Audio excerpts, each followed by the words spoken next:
여러분 안녕하세요. 반갑습니다. 선생님은 EBS 김지선이고요. 오늘은 여러분이랑 간단하게 우리가 통합사회를 어떻게 공부하면 좋을지 간단하게 알아볼 텐데요.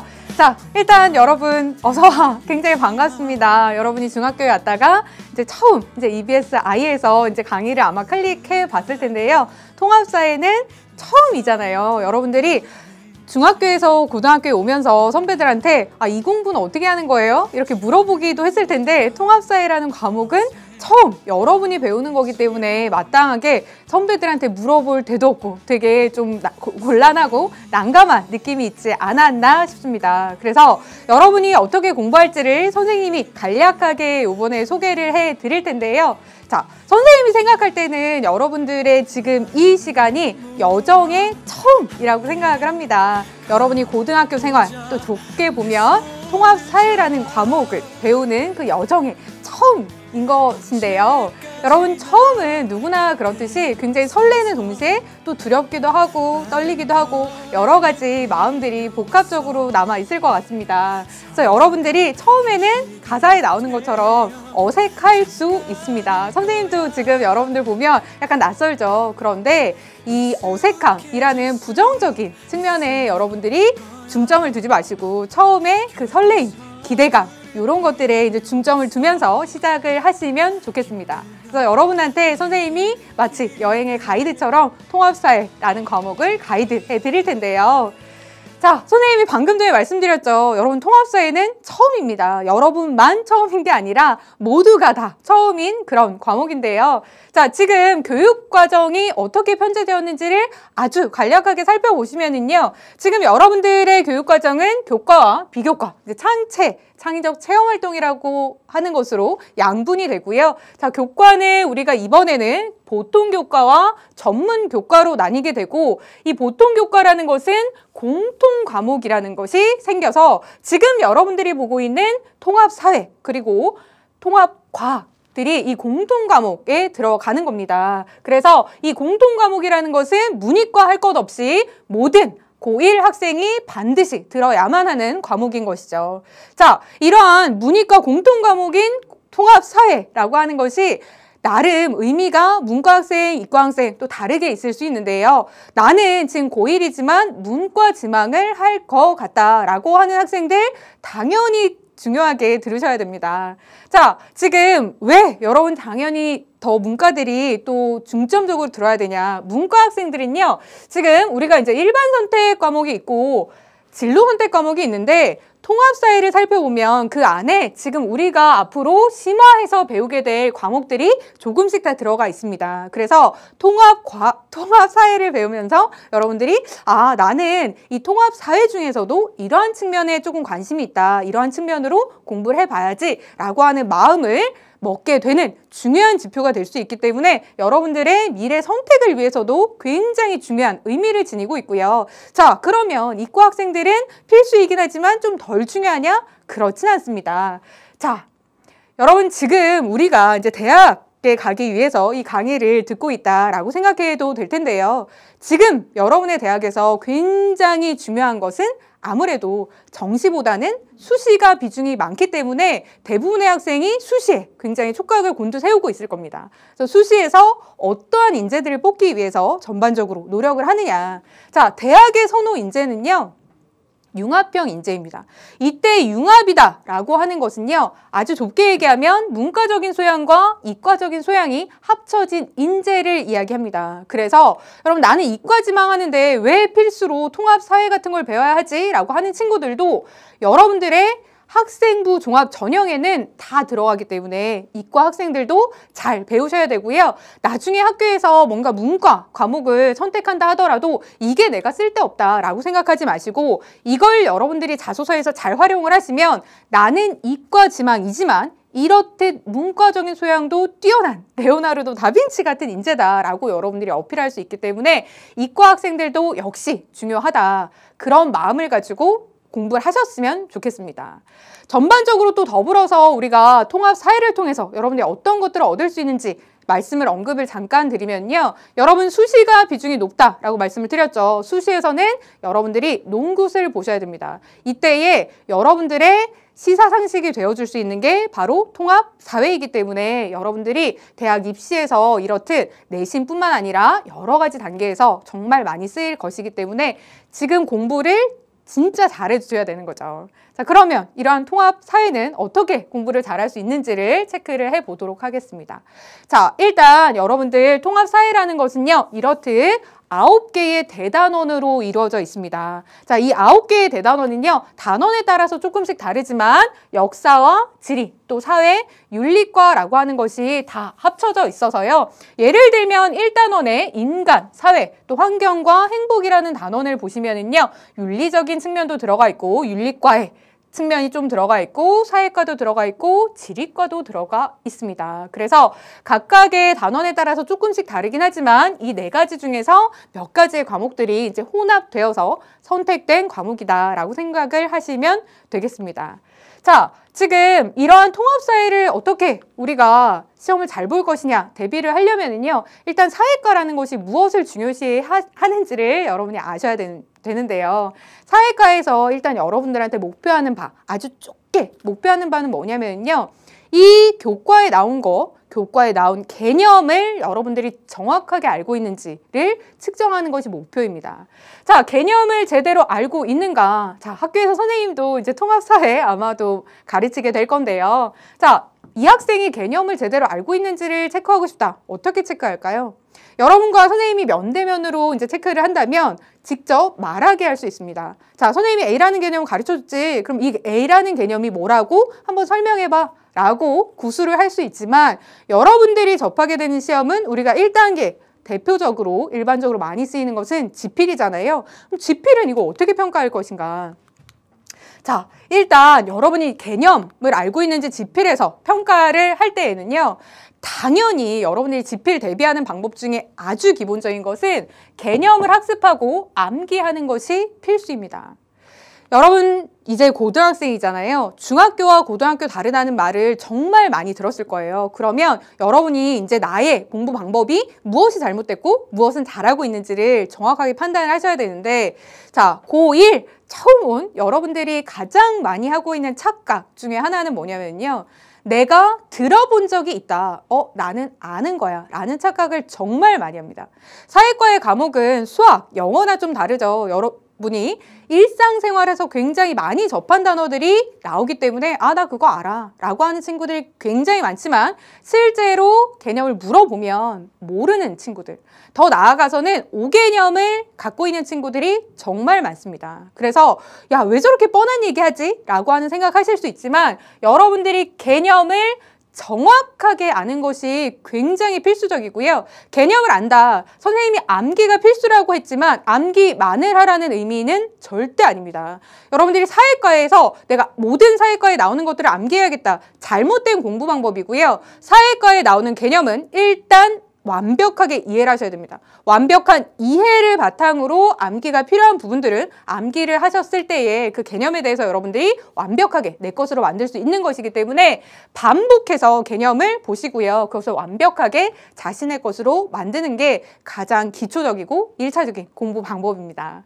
자, 그 다음에는요. 자, 우리가 개념을 제대로 알고 있는가라는 것을 시험에서 측정한다라고 얘기했잖아요. 시험에선 과연 선생님이 어떻게 측정할 것이냐.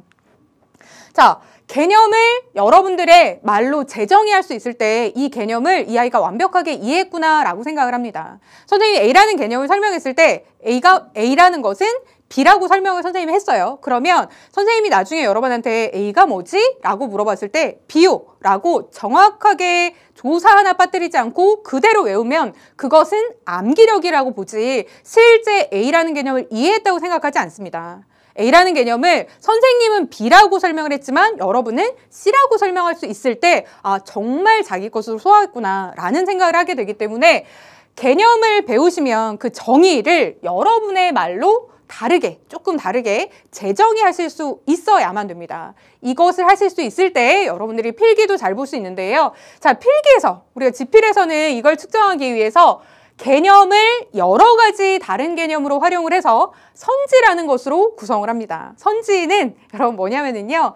이 단어를 이제 처음 접하는 학생들도 있을 텐데 고등학교 교과 과정에서는 굉장히 많이 들 거예요. 선지라는 것은 여러분 보기 객관식이 1, 2, 3, 4, 5가 있잖아요. 이 1, 2, 3, 4, 5를 선지라고 하거든요. 자, A라는 개념 정말 알고 있으면 내가 A라는 개념을 1, 2, 3, 4, 5에서 다르게 표현해도 이걸 찾아낼 수 있는지 체크를 하기 때문에 다양한 선지로 표현이 되는 거 여러분이 대비를 하셔야 되는데 야, 그럼 이거 어떻게 대비할 수 있냐? 자, 첫 번째 선생님이 꿀팁을 드리면은요. 개념을 다양한 말로 스스로 변형을 해보는 거. 이게 여러분의 시험 대비가 될 겁니다. 그런데 사실 결론부터 얘기하면요. 자, A라는 개념 선생님이 B라고 알려줬는데 B라고 정의를 해줬는데 나는 C라고 표현한다. 이거는 선생님이 그동안 교직 생활을 해본 결과 이렇게 할 수 있는 친구들은 거의 상위 1% 거의 없습니다. 그러면 나는 어떻게 해야 되지? 여러분 이걸 대비하기 위해서 이 말 잘 들으세요. 어떻게 하셔야 되냐면 자, 이 다양한 말로 변형이 된 것은 여러분의 교재, 교과서에 나와 있습니다. 그렇기 때문에 여러분들이 어떠한 개념을 배우면 동그라미 치고 밑줄 치잖아요. 근데 한 단어에서만 여러분이 그치는 것이 아니라 이게 다양하게 변형된 거를 다 찾아서 여러분들이 이해를 한다면 이렇게 선지로 다양하게 대비되는 것에 선지로 다양하게 구성되는 것에 대비할 수 있다는 얘기이기 때문에 여러분들의 개념을 다양한 말로 찾아서 밑줄을 치고 정리를 해보는 게 여러분의 귀한 자산이 될 거기 때문에 첫 번째 여행 꿀팁 잊지 않으셨으면 좋겠고요. 자, 두 번째로 자, 개념을 제대로 알고 있다면 실제 사례에서도 내가 그것을 찾아낼 수 있다. 라는 것으로 측정을 할 수 있기 때문에 우리가 지필에서는 또 이걸 어떻게 측정을 하냐면요. 제시문으로 개념을 제시합니다. 자, A라는 거 배웠어요. 그러면 A를 우리가 가상적인 상황에서 나타낼 수도 있고 아니면 실제 뉴스와 같은 실제 상황에서도 끌어와서 하나의 제시문으로 구성을 하는 거죠. 그래서 다음에서 설명하고 있는 개념이 무엇인지 찾아내는 것. 이게 여러분들의 역할입니다. 자, 제시문에서 내가 개념을 실제로 찾아낼 수 있으려면요. 자, 두 번째 꿀팁입니다. 교과서 사례 이외에 나만의 예시를 내 힘으로 생각하는 것이 필요합니다. 자, 지금 개정교육과정에서 여러분에게 기대하고 있는 바 개정교육과정에서 여러분이 어떤 사람이 되어야 된다라고 하는 것 중에 중요한 포인트는 뭐냐면요. 자기주도적인 학습이 가능한 또 비판적인 성찰이 가능한 학생인데요.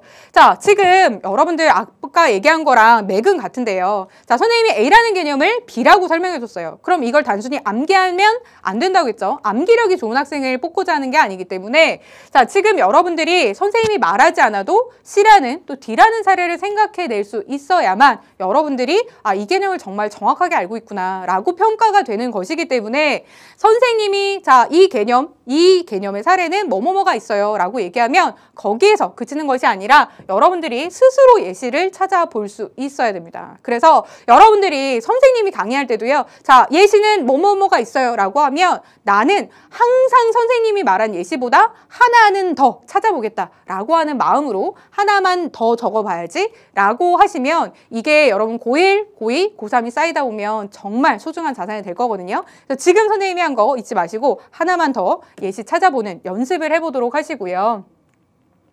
자, 실제 학교 시험에서 어떻게 나의 지필평가가 또 수행평가가 구성이 되는지를 여러분이 한번 실제로 보면은 좀 이해가 잘 될 것 같아서 실제 선생님이 제출했던 평가 계획서를 한번 가져와 봤습니다. 여러분들의 내신은 어떻게 평가가 될 것이냐면요. 자, 일단 여러분들 지금 선생님이 중점적으로 설명드렸던 지필평가라고 하는 것이 있고요. 그 다음에는 수행평가라고 하는 것이 있습니다. 크게 이렇게 두 가지로 나뉘어지는데 지필은 여러분들이 알고 있듯이 중간과 기말로 보통 나누어지게 되고요. 수행평가는 뭐 횟수에 따라서 이제 학교마다 다를 수가 있는데 수행평가가 단독으로 이렇게 또 분리가 되는데요.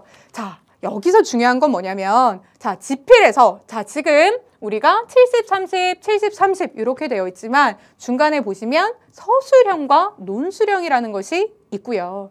그 다음에 수행평가라고 하는 것이 있는데요. 자, 선생님이 실제로 제출한 이 평가 계획서에 근거를 해서 이 세 영역의 합계를 한번 합산을 해보세요. 여러분 화면 잘 보시면 보이죠?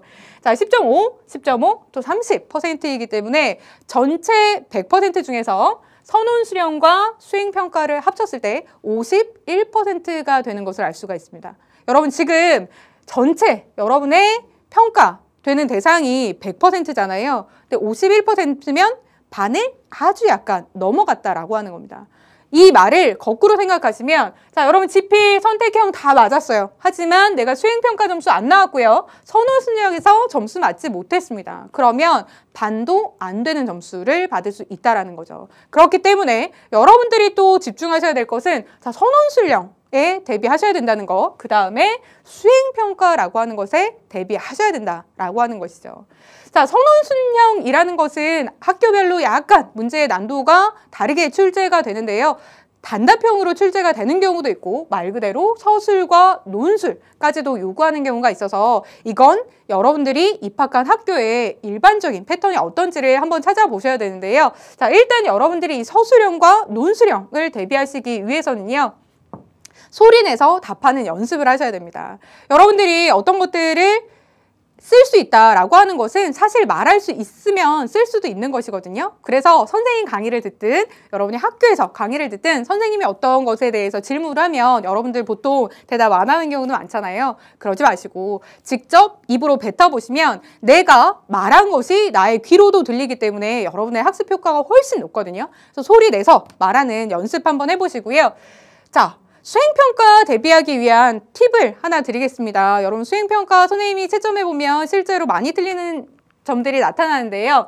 자, 예를 들면 이런 겁니다. 선생님이 어떤 수행평가를 제시를 했었냐면요. 자, 인상 깊은 광고를 하나 선정하고 해당 광고를 선정한 이유를 언급한 후 광고가 실린 대중매체의 특징을 포함하여 해당 광고를 비판적으로 서술하시오라고 되어 있는데, 자, 친구들이 이걸 서술해라 라고 하면 지금 사실은 조건이 3개가 나타나 있습니다. 자, 선정한 이유, 그 다음에 대중매체의 특징, 비판적인 서술, 이 3가지 측면이 다 나타나야 되는데 그중에서 하나만 쓰는 경우도 있고 2개만 쓰는 경우도 있습니다. 하지만 아무리 글을 잘 썼어도 여러분이 이 3가지를 다 언급하지 않았다면 점수를 받을 수 없기 때문에 수행평가를 할 때 항상 조심하셔야 되는 점은 뭐냐면 조건들을 내가 다 채웠는지 이거부터 체크하시는 습관 들이시면 좋겠고요. 자, 그 다음에 마지막 이제 선생님이 이제 4번째, 5번째 꿀팁 한번 말씀을 드리면요. 함께 수업하는 습관을 들이셨으면 좋겠습니다.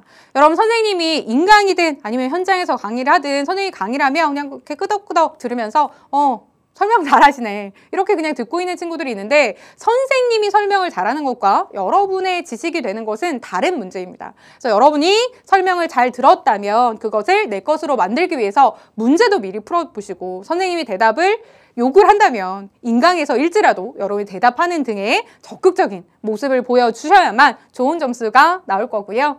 자, 그 다음에 선생님이 드리는 꿀팁, 마지막 꿀팁은 뭐냐면요. 마인드맵 꼭 한번 그려보시라고 하는 겁니다. 마인드맵은 뭐냐면요. 자, 간략하게 보여드리면 여러분이 통합사회 단원을 보시면 헌법의 역할과 시민 참여라고 하는 단원이 실제로 있는데요. 이 단원에서 내가 무엇을 배우는지를 이렇게 지도처럼 그리는 겁니다. 그래서 여러 가지 소단원을 중심으로 해서 여러 가지 지점으로 해서 내가 이 단원에서는 어떤 것들을 배웠는지 여러분이 이렇게 항목화 시키는 것인데요. 자, 이렇게 여러분들이 마인드맵을 그리다 보면은 여러분들의 개념이 쫙 정리가 되기 때문에 이 마인드맵 그리는 거 여러분 중학교 때는 아마 많이 안 해보셨을 테지만 이거 고1 때부터 천천히 하시면서 개념을 정확하게 구조화할 수 있는 능력을 기르셨으면 좋겠습니다. 자, 이 마인드맵 꼭 기억을 하셨으면 좋겠고요.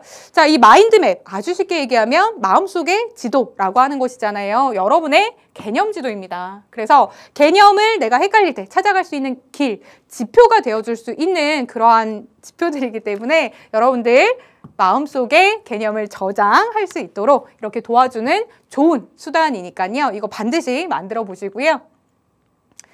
자, 선생님이 굉장히 좋아하는 말로 마무리를 해드리도록 하겠습니다. 헬렌 켈러가 한 말인데요. 우리가 할 수 있는 최선을 다할 때 우리 혹은 타인의 삶에 어떤 기적이 나타날지는 아무도 모른다라고 되어 있습니다. 여러분 이 말 명심하시고요. 나 중학교 때 공부 안 했는데 어떡하지? 라고 하는 고민이 된다면 여러분 이 말을 믿으시기 바랍니다. 고등학교 때 다시 시작하는 거잖아요. 지금부터 열심히 하시면 여러분이 어떠한 성과를 거둘지는 아무도 모릅니다. 그렇기 때문에 여러분 선생님이랑 다시 공부 시작한다라고 하는 마음으로 열심히 하셨으면 좋겠습니다. 여러분 고생 많이 했고요. 다른 강의에서 만나도록 하겠습니다.